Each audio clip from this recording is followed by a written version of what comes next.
Kutsutaan lavalle Digipoolin puheenjohtaja Tuomo Haukkovaara.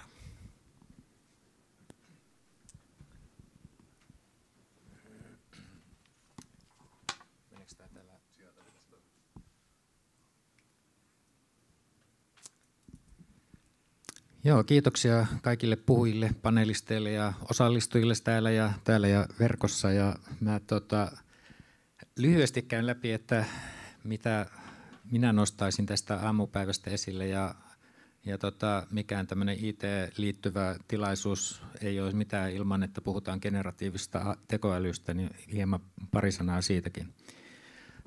Henna Virkkunen aloitti sillä, että tämä digitaalinen maailma ja digitaalinen turvallisuus on lainsäätäjälle melko uusi, ja 2010 oli vissiin se vuosi, kun suomalaisessa valtionhallinnossa ensimmäisen kerran mainittiin kyberturvallisuus. Ja EU on tehnyt siitä strategian 2020, joka käsitteli resilienssiä, operatiivista toimintakykyä ja ennakoivaa globaalia yhteistyötä. Ja sen siivittämänä nyt sitten syntyy regulaatiota, on syntynyt ja syntyy, joka koskee yhä laajempaa joukkoa meidän yrityksiä suoraan tai sitten välillisesti, niin kuin tässä on opittu. Ja Jaakko mun mielestä hyvin pisti sitä regulaatiota niin kuin, perspektiiviin siinä, että lainsäädäntö ja regulaatio luovat yhtenäiset vaatimukset toimijalle, eli tämmöisen niin kuin reilun pelin säännöt, joka kaikille rehellisille toimijoille on tietysti hyvä juttu. Se mitalin kääntöpuoli on, että siinä on pieni hallinnollinen taakka sitten tämän raportointivelvollisuuksien takia, mutta tietysti digitoimijoinahan me osaamme sitä automatisoida ja laittaa osaksi niin kuin systeemejä ja prosesseja.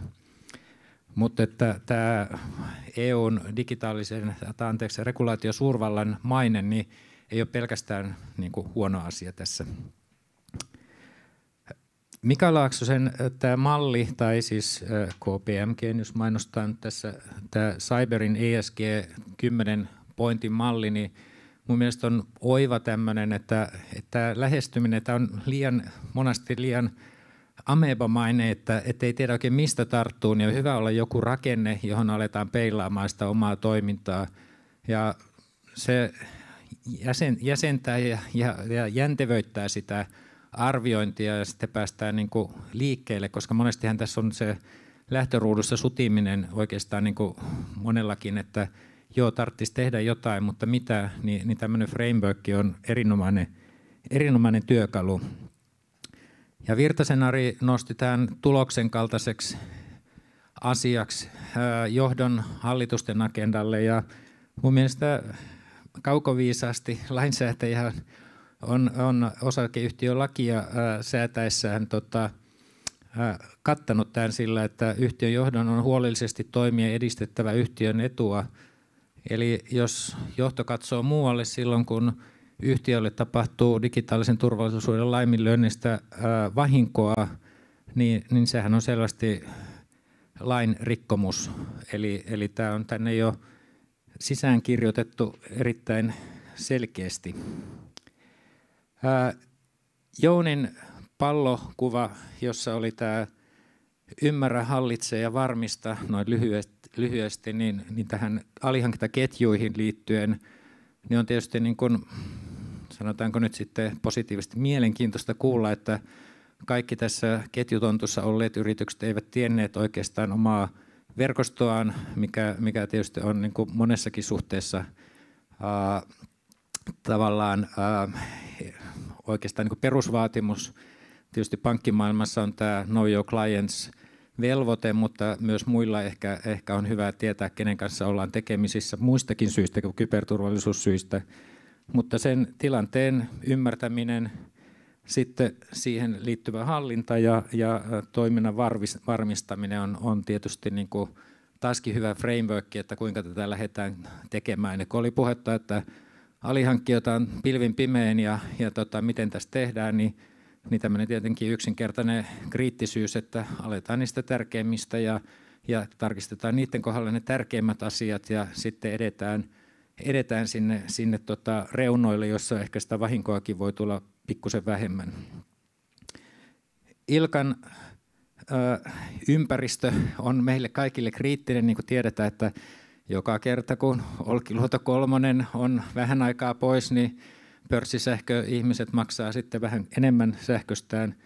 Ja mun mielestä siinä oli hienoa tämä politiikkalähtöinen toimintamalli, että on myös yrityksen sisällä hyvä, että on selkeästi kerrottu myös tietoturva, ja siellä oli tietosuojapolitiikka, huomasin myöskin, että tämä tarkoittaa, ettei tarvitse niin kuin kahvikeskusteluissa ja arvausten perusteella päätellä, että no mikä se toimintamalli on, mitä mun pitää tehdä, mitä multa odotetaan.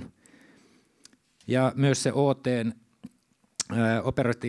Operational Technologyn tuominen, että se on vähän luksusta tuo Olkiluoto 3, että saa toimia semmoisessa hermeettisessä ympäristössä, että suunnilleen kaikki muut teolliset toimijat toimii niin kuin joka puolelta internettiin kytkeytyneenä, eli tämä on selkeästi niin kuin semmoinen nouseva osa.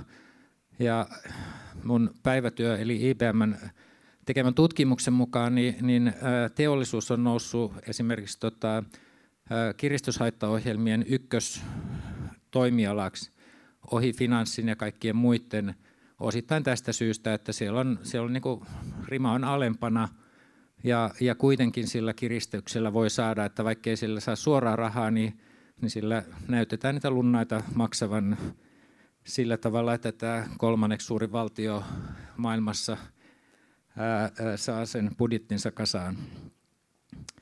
Ja tuohon viimeiseen paneeliin, niin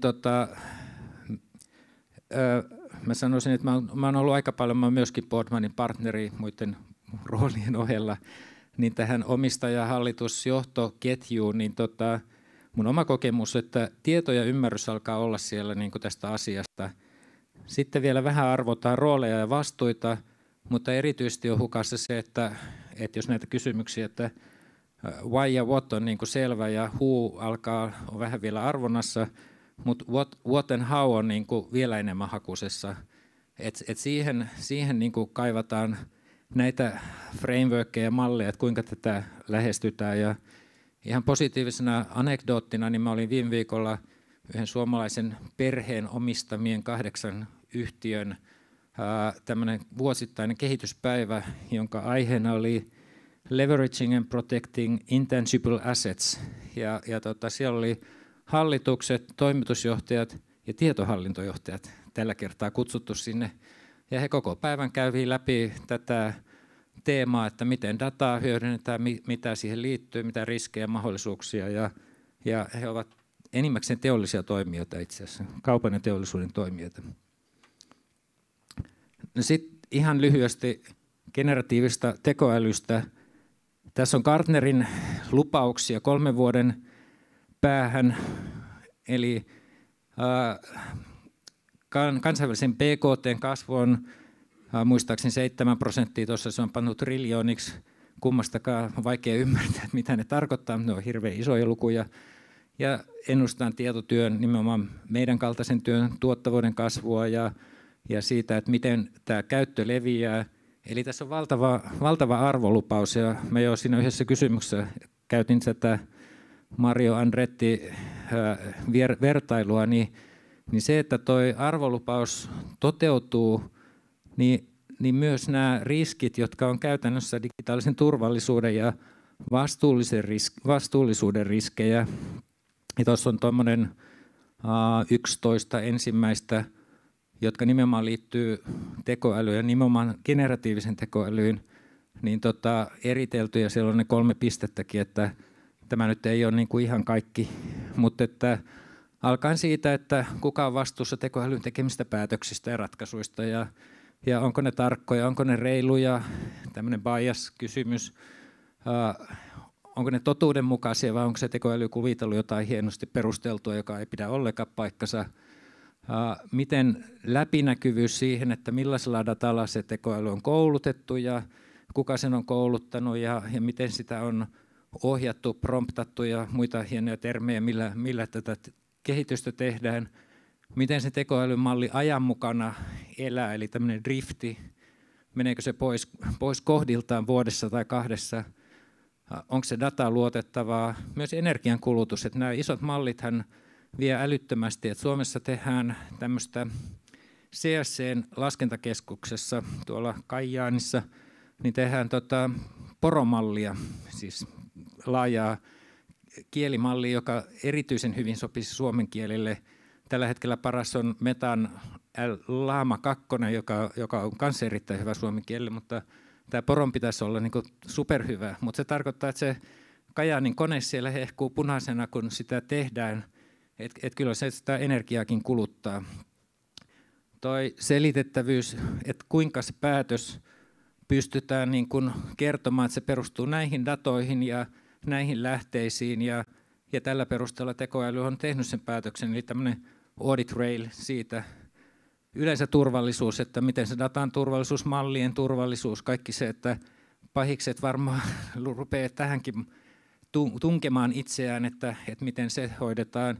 Tietovuodot, jossa IPR voi valua vahingossa tai tunnistettavia henkilötietoja, jolloin rikotaan GDPR ja IPR joko niin, että hyödynnät väärin toisen tai menetät omasi, ja lista jatkuu. Ja tämä on niin kuin, nämä on kaikki tehtävissä, ja se palkinto oli hirveän hieno, mutta että tämäkin pitää ottaa, että nämä monet strategisia kysymyksiä ja pitää ottaa niin kuin esille, että Mario Andretin kaltaisesti, että kun vauhdilla halutaan mennä tähän, niin jarrut pitää olla kunnossa ja muut suojalaitteet.